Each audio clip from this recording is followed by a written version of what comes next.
You are watching Fox and Friends First. I'm Heather Childers. And I'm Rob Schmidt. We were just learning that Representative Steve Scalise has been downgraded to critical condition and will need more surgeries after being shot in the hip. And we have Fox News team coverage for you this morning. Jackie Ibanez diving more into the shooter's past, and Carly Shimkus with the reaction online. Now let's get right, though, to Garrett Tenney live in the nation's capital. Garrett. Well, Rob and Heather, this morning, at least 20 Republican lawmakers are counting their blessings and really lucky to be alive. They were just practicing their baseball for a baseball game yesterday morning when all of this unfolded. Shots began to ring out, and that is when lawmakers dove into the dugout to take cover. Several lawmakers, like Steve Scalise, though, were in the outfield. They had nowhere to go. He was shot in the hip. He started to crawl towards the outfield to get out of this raging gun battle that was underway. Witnesses said the shooting lasted for nearly 9 minutes and included as many as 50 to 60 gunshots before Capitol Hill police were able to take the shooter out. Here's how two congressmen described it. We're all here by the grace of God, and I think a hand played in today because you look at the potential scenarios and outcomes could have been a lot different. Well, the situation's surreal in many ways. I've been in that type of environment before, and you just let your instincts kick in and go to work. And later in the day on Capitol Hill, there was bipartisan praise for the Capitol Hill police officers who undoubtedly saved many lives, as well as calls for unity by party leaders. We are united. We are united in our shock. We are united in our anguish. An attack on one of us is an attack on all of us. To my colleagues, you're going to hear me say something you've never heard me say before. I identify myself with the remarks of the Speaker. We are not one caucus or the other in this House today. And as you mentioned at the top, Steve Scalise remains in critical condition and he will need to undergo additional surgeries.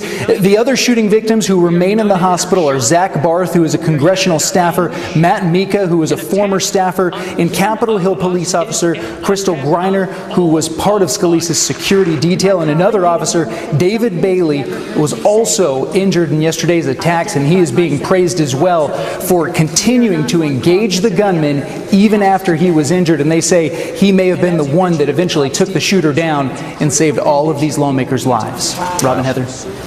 All right. Thank you to them. That is something else. All right, Garrett, thanks so much. Well, Congress, of course, coming together to praise the Capitol police officers who jumped into action to stop the shooter.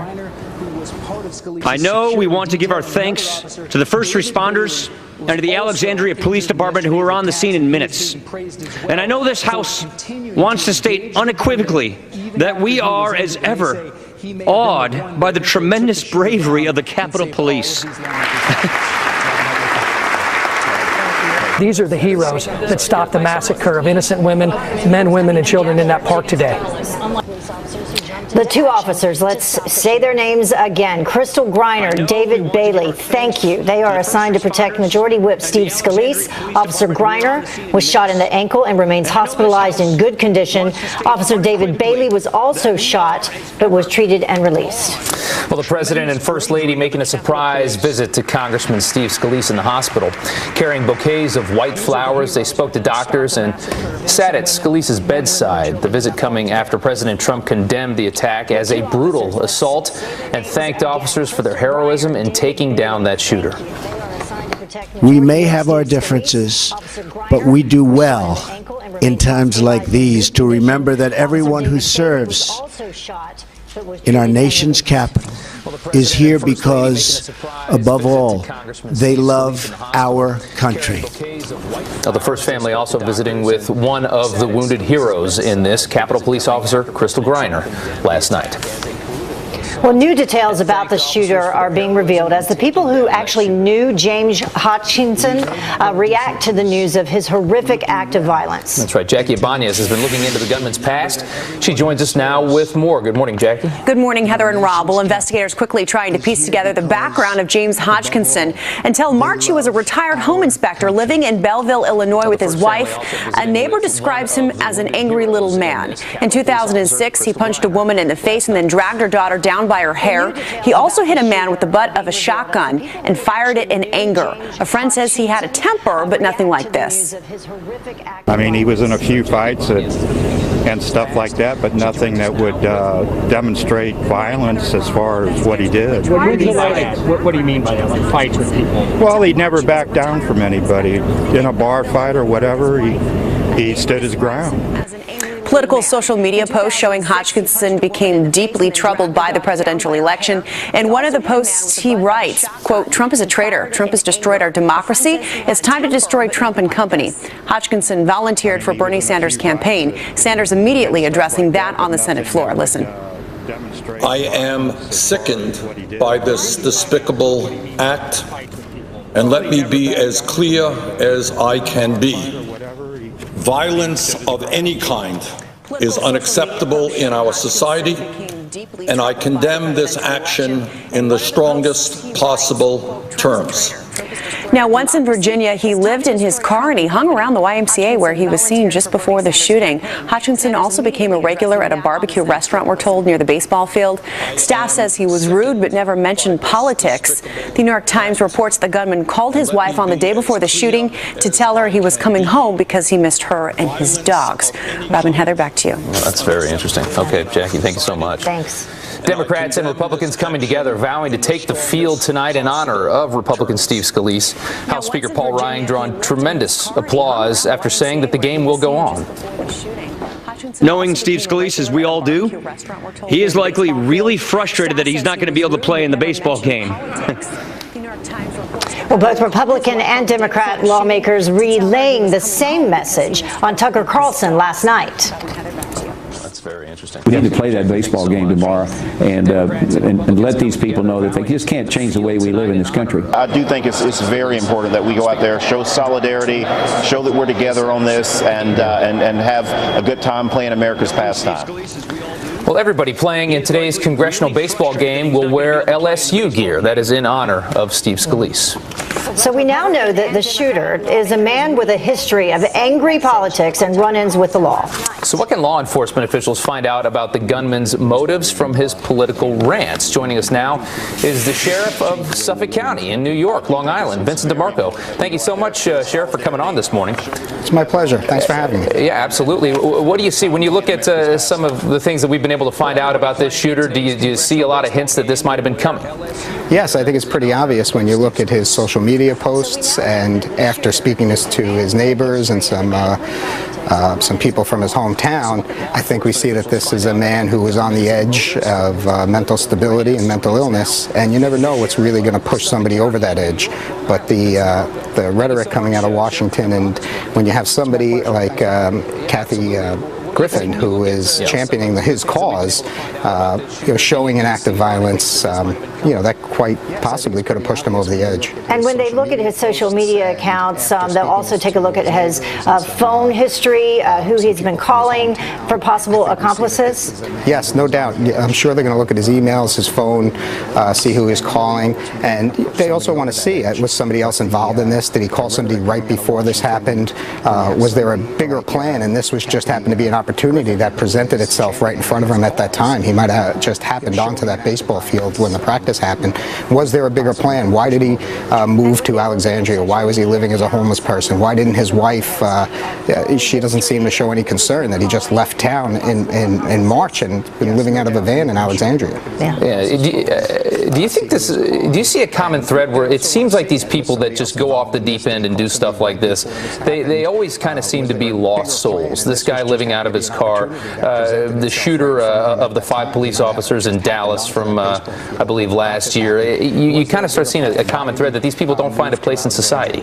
Yes, I mean, listen, we have a lot of people in this country who are mentally ill or on the edge of mental illness. And when you have people, figures, political figures, talking about violence. And in 2015 and 2016, we saw a 56% increase in ambushes on police officers because there was, it almost became accepted and people were encouraging violence against police. There was a false narrative out there. And I think you're seeing the same thing here. Well, the 57th annual congressional baseball game will take place tonight as scheduled. First pitch, I think, is like 7 p.m. It is a charity event. What will the security be be like at tonight's event? Well, I think it's going to be the safest place in the country tonight. This is a game that I think everybody in the Washington area knew about, but now it's almost a national event. Everybody knows about it. So you're going to see more security, not just because of what happened yesterday, but also because everybody knows about this game now. It is well publicized, which is good for the charity, but it does present security issues, and I think you're going to see some very intense security outside the stadium as well as inside the stadium. Yeah, very reactionary. What is your message to politicians out there to take a lesson from this?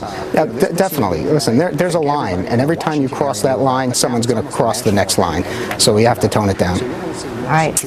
All right. Well, Sheriff, thank you so much for coming on this morning. We do appreciate it. Thank you. My pleasure. Okay. Simply said, tone it down. Yeah. Good advice. Absolutely. All right. 5:09 here on the East Coast. A disturbing rise in vicious left-wing hate targeting the president and being spewed by a number of left-wingers across the country. I have thought an awful lot about blowing up the White House. Well, does yesterday's violence come as a surprise? Amy Holmes joins us with that coming up next. And reaction is pouring in online. The messages of support now coming in from all across the country. Into reports of a possible dirty bomb on board a container ship in South Carolina. Investigators just clearing the port of Charleston after finding no credible threat at this time. The area evacuated after a YouTube conspiracy theorist made a claim about explosives on board a ship that just got back from the Middle East. That person has now been detained for questioning. Also, another sad story this morning, the death toll in that London apartment building inferno climbing to 12. It is expected to get higher as well, as several people do remain missing. Investigators say they have no idea how many people could have been in there more than 24 hours after the high-rise burst into flames, leaving a number of people trapped inside. One woman desperate to get her baby to safety. Listen to this, wrapping it in a blanket, dropping the child out of a 10th floor window into the arms of somebody below who made the catch, and the baby survived. We don't know about mom. The cause of the fire still unknown, but some people now blaming a faulty refrigerator. Heather. Well, a disturbing rise in vicious left-wing hate targeting the president being spewed all across the country by liberals. I have thought an awful lot about blowing up the White House. Well, I'd like to punch him in the face. We are here to be nasty.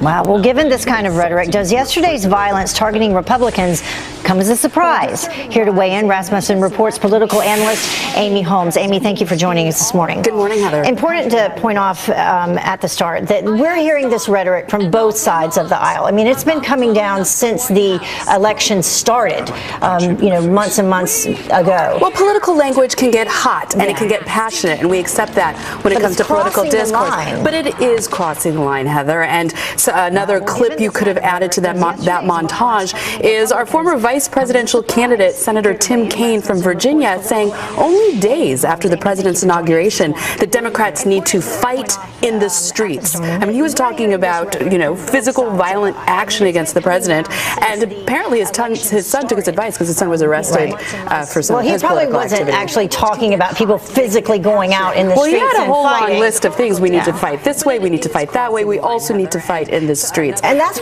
what people have been talking about. This dangerous rhetoric. One of the congressmen called it rhetorical terrorism, and how people need to think about the words that they use, like fight or die, or absolutely, because there are some people that are in a different state of mind that take that seriously. Well, there are some people like yesterday's shooter who are, I would say, evil and had evil intent, obviously, and has to take responsibility. Well, he's dead, so he's taken responsibility in a certain sense for what he had to do. But then there's this other form of political violence that we've seen on college campuses, for example. My cousin is a student at Evergreen State College, and she actually signed an open letter by students that were opposing this violent bullying tactics being perpetrated by some of her fellow students. And she's a liberal, Heather. Yeah. She doesn't regard herself as a conservative, but she said, hey, this is crossing the line, it's gone too far, and it's been reported to me that there was a student at Evergreen who was even advocating, it's shocking, who was even advocating rape as a way to punish punish political enemies. I mean, People don't realize the power of their words, whether they mean it or not. Let's take a look at this Trump. This was from Donald Trump Jr. He said events like today are exactly why we took issue with New York elites glorifying the assassination of our president.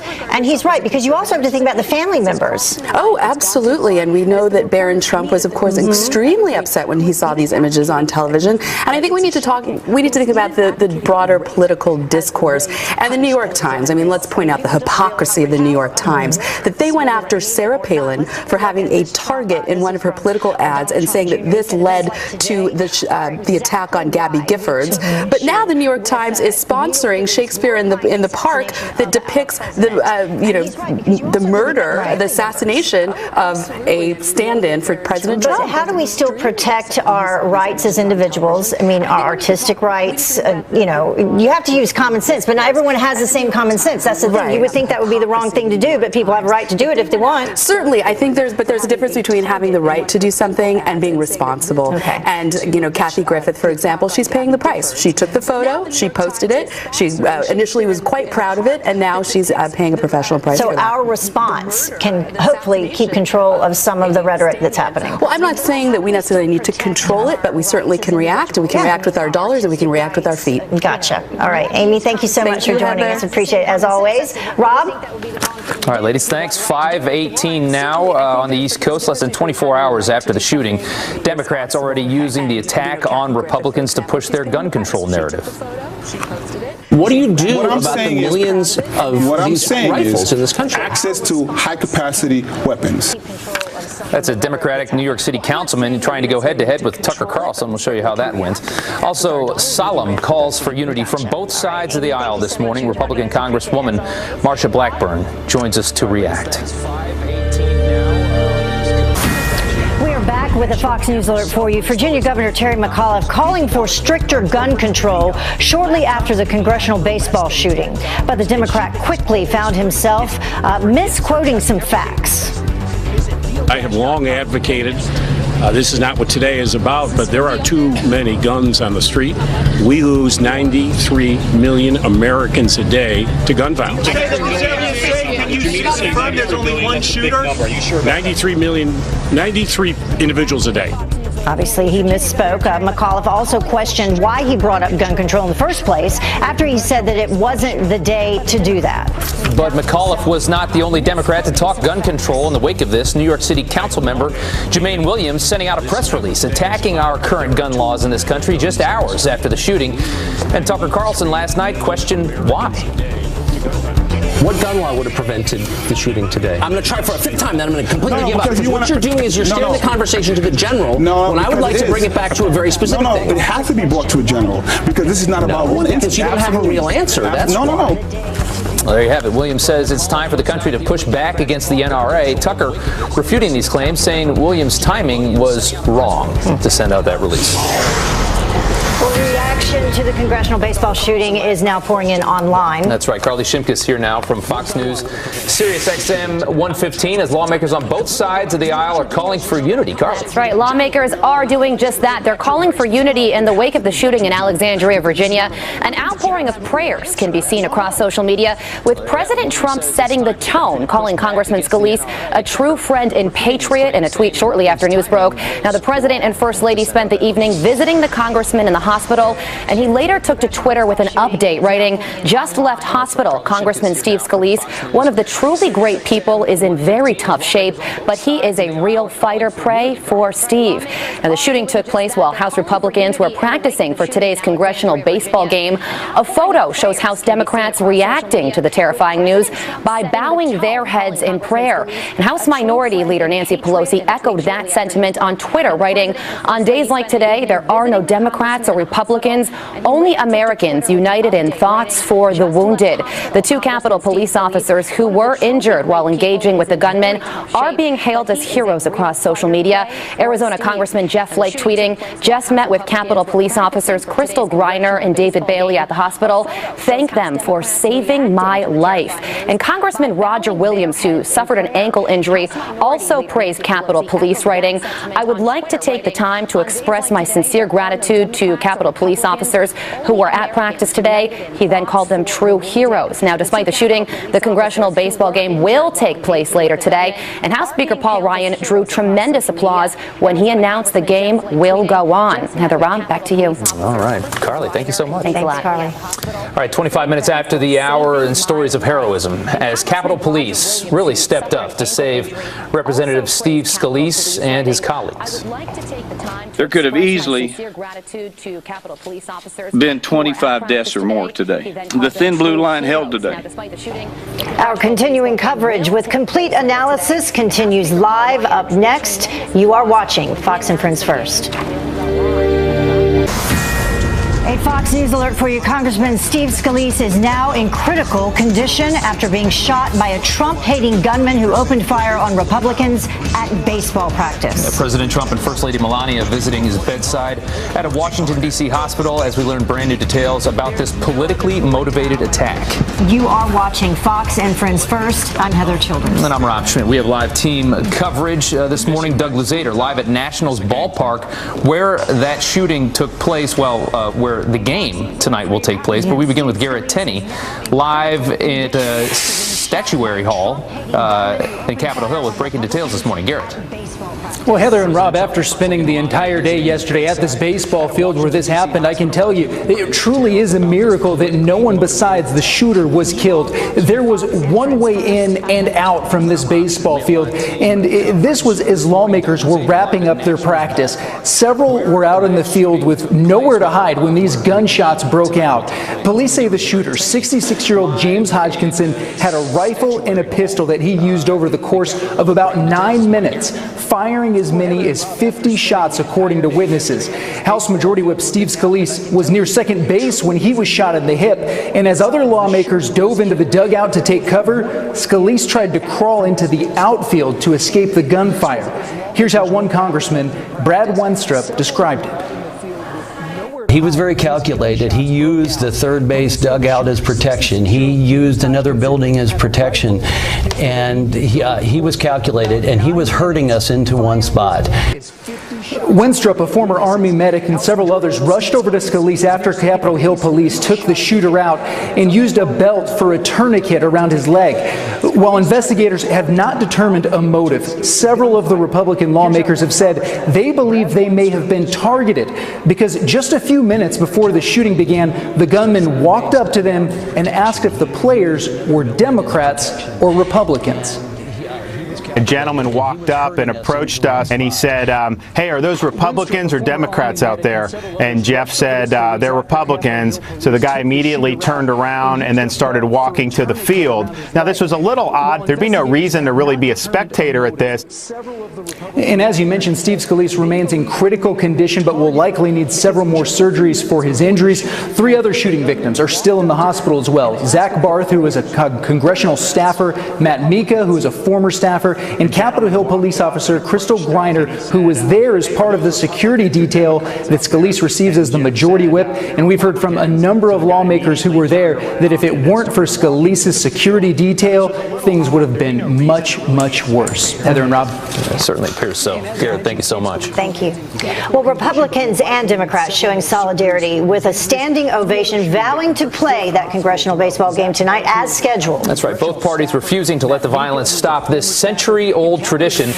Doug Luzader live from Nationals Ballpark where that game will be held tonight. Doug. Rob and Heather, good morning. Yeah, this is a big event in any year, but especially this year. Now, there was some speculation that maybe this game would be canceled because of yesterday's attack. It will go on as planned, with Republicans and Democrats really stressing here that while they may face one another on the field, they ultimately play in the same team. We need to play that baseball game tomorrow and let these people know that they just can't change the way we live in this country. I do think it's very important that we go out there, show solidarity, show that we're together on this, and have a good time playing America's pastime. Maybe this game would be canceled. All right, Republicans, though, will miss the services of Steve Scalise, who was set to play second base. And this is a guy who is a baseball fanatic. He hands out commemorative bats on Capitol Hill. House Speaker Paul Ryan talked a little bit about this yesterday. Knowing Steve Scalise, as we all do, He is likely really frustrated that he's not going to be able to play in the baseball game. Yeah, and look, beyond anything else, beyond the symbolism, this is kind of a competitive series, and it is tied up. 39 wins apiece. So this could be a decisive game tonight. Rob and Heather, back to you guys. Certainly will. All right, hopefully everybody has a good time. Thank you so much. Thanks. All right, the Capitol police officers who took down the shooter now hailed as heroes. Congressman Roger Williams was on the field when shots rang out. He says without those brave officers, things could have ended much differently. There could have easily been 25 deaths or more today. The thin blue line held today. 39 wins. And law enforcement officers everywhere should be proud. And Americans everywhere should be thankful that this is still the kind of country that still produces these kinds of heroes. All right, one of Williams' staffers, Zach Barth, was shot as well, but is expected to be okay. Yeah, there were some initial reports that Congressman Williams himself had been shot, which were wrong. It was confusing there in the beginning, yeah. Well, the president and first lady are making a surprise visit to Congressman Steve Scalise in the hospital, carrying bouquets of white flowers. They spoke with the doctors. They sat at Scalise's bedside to visit with his family. And the visit coming after President Trump condemned the attack as a brutal assault, and he thanked the officers for their heroism in taking down that shooter.